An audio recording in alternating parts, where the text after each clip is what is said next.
최근에 일어난 분당 우리 교회 부목사님의 6월 5일의 수요 설교 내용 때문에 일어난 일입니다.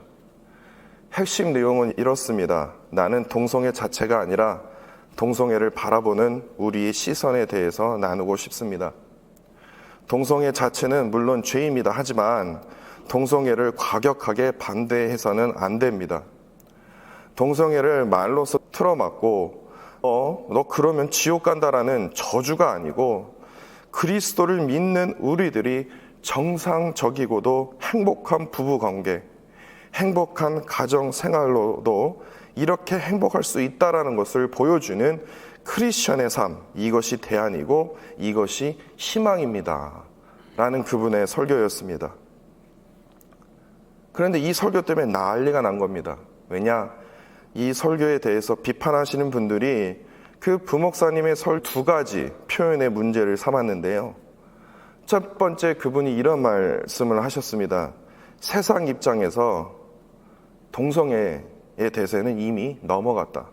두 번째는 이겁니다. 세상 사람들이 동성애를 지적하는 기독교인들을 꼰대처럼 생각한다. 아마 여기서 엄청 화가 나는 것 같아요. 그래서 난리가 난 겁니다. 저 부목사 반드시 치리해야 된다. 아니, 잘라야 된다. 비판의 댓글과 항의 전화가 아주 가득했습니다. 결국 분당 우리 교회 담임 목사인 이찬수 목사님은요, 부목사님의 설교에 대한 해명글을 올렸습니다. 또다시 사과문을 올렸습니다. 또한 이뿐만 아니라 설교하신 부목사님 본인도 두 번에 걸쳐서 자신의 성급한 표현에 대해서 사과문을 올리고 자진해서 1년 동안 설교를 하지 않겠다는 말까지 했습니다. 이쯤 되면 잠잠해질 줄 알았습니다. 그랬더니 아직도 저런 목사를 강단에 세우면 안 된다.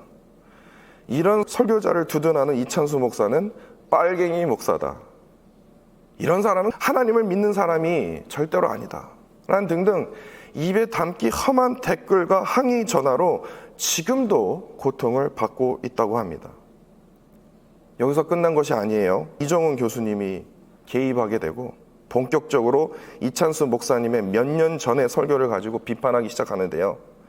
이번 주에 이찬수 목사님의 설교를 이정훈 교수님이 듣고는요, 또다시 그분의 페이스북에서 비판의 글이 시작됐습니다.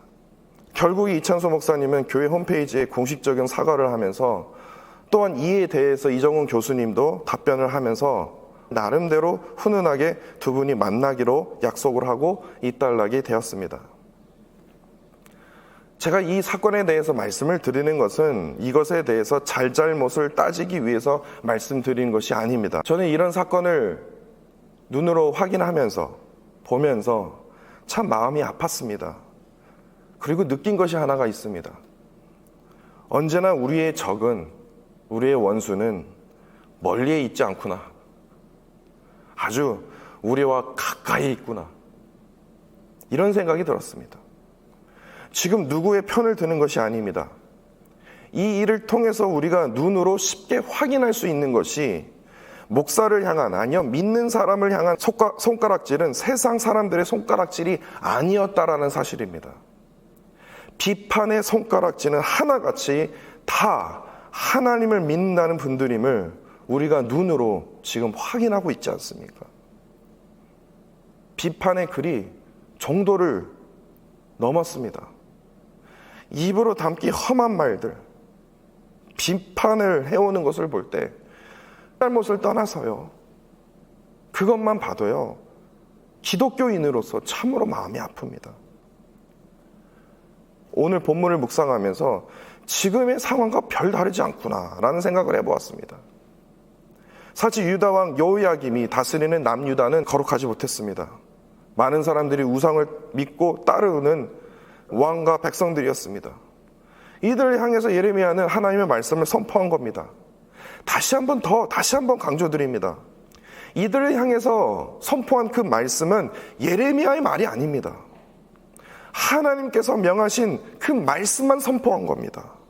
그런데 문제는 예레미야가 선포한 그 말씀이 하나같이 온통 너희들 멸망할 것이다, 하나님께서 심판하실 것이다, 당연히 그들이 듣기에는 불편한 말씀이었습니다. 그러나 18절을 한번 보십시오. 예레미야를 치려고 모여한 자들이 생긴 겁니다. 그런데 중요한 것은 이겁니다. 그들이 하나같이 예레미야 곁에서 멀리 있는 사람이 아니에요. 아니, 하나같이 안 믿는 사람들이 아니에요. 예레미야와 가까이 있는, 예레미야와 같은 제사장과 선지자들이었다는 사실입니다. 그들은 거짓 소문을 이용해서요, 예레미야에게 모욕을 주어서 사회적으로 매장시키려고 했습니다. 그들의 적은 분명히 바벨론 아닙니까? 이건 상식적으로 생각해도 그들의 적은 바벨론입니다. 그런데 그들의 적은 누굽니까? 하나님을 믿는 같은 사람들이에요. 나와 같은 사람들이에요. 이러한 상황 속에 예레미야는 그의 간구의 기도가 시작됩니다. 자신을 해치려는 무리를 하나님께 고발합니다. 그리고 너무나 마음이 아프기 때문에 그 심정을 가지고, 안타까운 심정을 가지고 범죄한 유다 백성들을 멸망시켜달라는 간구였습니다. 근데 우리가 오늘 본문을 읽으면서 이렇게 오해할 수가 있어요. 예레미야의 저주의 간구가 이것이 마땅한 것인지, 다시 말해서 믿는 자들이 이런 저주의 간구를 예레미야처럼 할 수가 있는 것인지.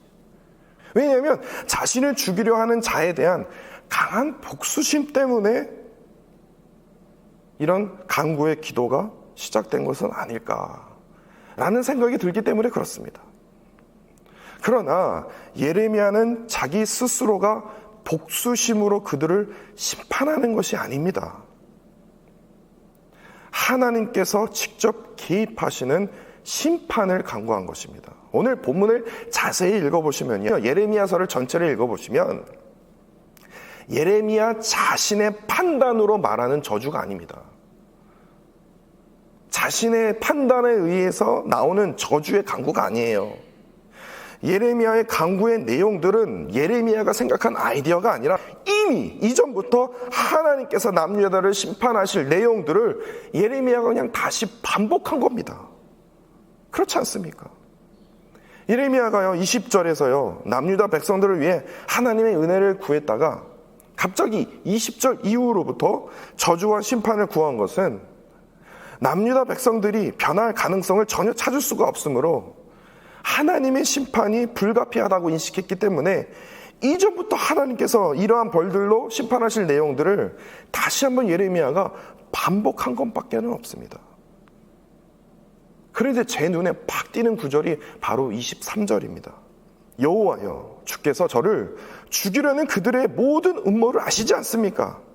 그렇기 때문에 그들의 죄악을 용서하지 마시고 그들의 죄를 주의 눈앞에 지워버리지 마십시오. 그런데 여기서요 예레미야는 그의 간구 끝에 이런 조건을 답니다.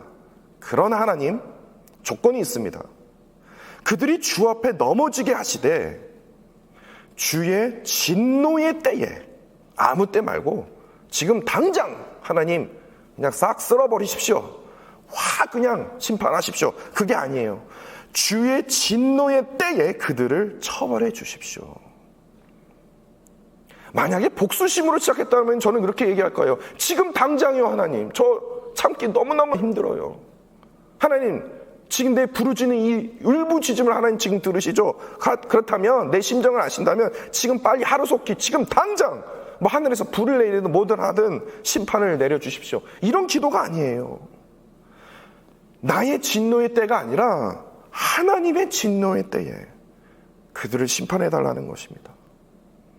이런 조건을 단 것은요 자신의 복수심으로 시작된 것이 아님을 증명해 보이지 않습니까?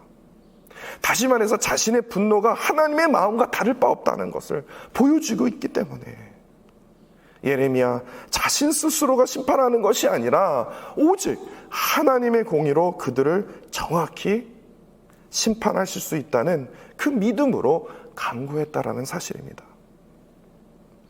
예레미야뿐만 아니라 다윗도 그랬습니다. 다윗의 그 원수로 인해서 하나님께 부르짖으며 하나님의 도움을 구하는 시편 5편이 있죠. 귀를 기울이사 나의 심정을 헤아려 주옵소서. 나의 이 울부짖음, 이 부르짖음을 하나님 들으소서. 근데 여기서 아주 중요한 포인트가 이겁니다. 다윗은 원수를 향해서 이 나쁜 놈들아, 왜 나한테 그러느냐, 이런 부르짖음이 아니었어요. 하나님 앞에 부르짖었어요. 하나님, 이 부르짖음을 하나님 응답하옵소서, 들으소서.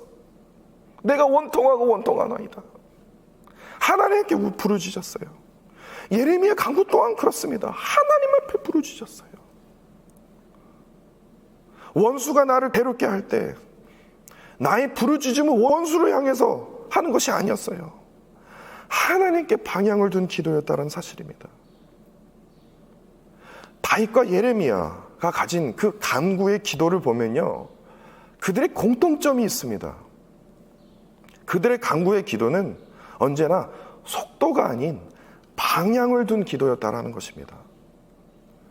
만약에 나의 기도가 속도를 둔 기도라면요, 언제나 내가 뜻하는 대로 내가 원하는 결과물을 만들어주는 기도를 말합니다.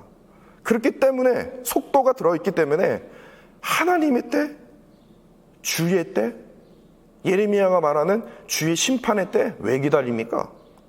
아이고, 하나님 일하시기 전에 제가 먼저 그냥 해버릴게요. 예, 하나님이 뜻인 줄 알고 제가 그냥 앞장서서 내가 한번 해버릴게요.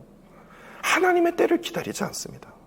그러나 그 반대, 방향을 둔 기도는요, 우리의 연약함을 도우시는, 우리의 탄식, 우리의 그 아픈 심정을 아시는 성령님께서요, 말할 수 없는 탄식으로 우리를 위해서 친히 간구하시는 성령님께로 향하는 기도이기 때문에 하나님께서 일하시기까지, 그분이 나의 기도를 응답하시기 때까지 그분의 때를 기다리며 하나님의 약속의 말씀 앞에 묵묵히 기다리는 기도를 말한다는 것입니다. 예레미야가 간구한 그 주의 진노의 때, 심판해 달라는 것은요, 자신 스스로가 심판할 대상이 아니라 하나님께서 심판하실 대상이라는 것을 철저하게 지금 고백하고 있다는 사실입니다. 그렇기 때문에 다윗과 예레미야는 하나같이요, 자신이 원수를 갚는 것이 아니라, 자신이 원수를 갚는 것은 자신의 소관이 아니라 하나님의 때, 온전히 하나님의 때, 하나님의 방법으로 원수를 처리하시도록 온전히 그들은 하나님 앞에 맡겼다라는 사실입니다.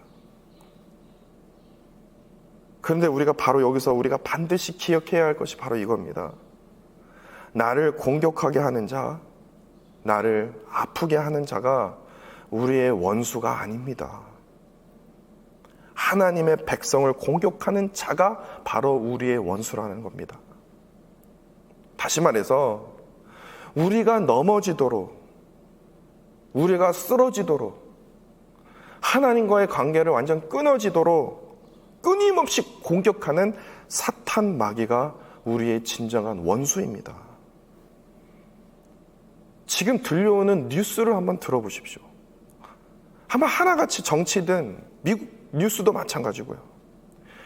어느 때보다 심히 분노하고 있음을 우리가 알고 있지 않습니까? 분노하고 있어요. 아주 엄청난 분노를 하고 있어요. 분노가 아주 끓고 있어요. 지금 사건 사고들이요, 교회나 가정이나 사회 할 것 없이 엄청난 분노가 지금 들끓고 있는 세상 아닙니까? 이런 참으로 가슴 아픈 현실을 우리가 눈으로 보고 있지 않습니까? 그런데 정말 우리가 통탄해야 할 일이 무엇인 줄 아십니까? 세상 사람들은 그렇게 분노하고 있는데 믿는 사람 또한 그와 못지않게 지금 같이 그들과 함께 분노하고 있다는 겁니다. 누가 우리의 적이냐고요? 누가 우리의 원수냐고요? 똑같이 비판합니다. 똑같이 말합니다. 하나님의 백성을 공격하는 자, 사탄 마귀가 우리의 원수이고 우리의 적인데 지금 우리의 분노가요, 지금 엉뚱한 방향을 가지고 우리를 향하고 있지 않습니까? 사탄 마귀는요, 아주 기가 막힙니다. 사탄 마귀는요, 우리의 분노로 적과 원수가 무너지기를 우리는 원하지만요, 사탄 마귀는요, 우리의 분노로 어떻게 됩니까? 나 스스로가 먼저 무너지게 한다는 사실을 우리는 반드시 기억해야 합니다. 항상 하나님의 말씀으로 다스려 분노와 미움, 증오로부터 나 자신을 잘 살펴보아야 합니다. 나 자신이 절대로 분노와 미움과 증오로 인해서 하나님으로부터 우리가 멀어지지 않도록, 내가 지금 이 분노가 하나님의 분노인처럼, 하나님의 미움인 것처럼, 증오인 것처럼 내가 이렇게 분노하기 때문에 하나님도 원하시는 거다, 이것이 나의 뜻이기 때문에 이것이 하나님의 뜻이다 라고 말하는 아무개의 목사, 그거 말고요, 하나님 말씀 앞에 철저히 하나님, 주님께서 이런 아픈 상황들을 주님께서 보시지 않습니까? 그들에게 긍휼을 베풀어 주옵소서. 그들에게 하나님 주의 은혜를 베풀어 주옵소서. 그들을 불쌍히 여겨 주옵소서. 이러한 기도가 되어야 되지 않습니까? 지금 이 순간에도요, 자신의 분노로 엄청나게 고통받고 있는 분들이 지금도 넘쳐납니다. 우리가 이 시간 우리가 무엇을 해야 합니까? 분노로 고통받고 있는 이 분들을 위해서 우리가 중보해야 되지 않습니까? 원수를 향해 분노하는 성도가 아닙니다. 원수를 향해 강구하는 성도가 되어야 돼요. 하나님, 그들을 불쌍히 여겨 주옵소서. 원수를 향해서 분노하는 그 일을 통해서 분열로 이끄는 그 사탄 마귀를 향해서 우리가 거룩한 분노를 내야 합니다. 하나님의 때에 그들을 심판해 주십시오. 하나님의 심판의 때에 그들을 반드시 심판해 주십시오. 이런 기다림의 영적 전쟁에서 우리는 늘 승리해야 할 것입니다. 이런 하나님의 귀한 성도 여러분들이 되시기를 간절히 원합니다.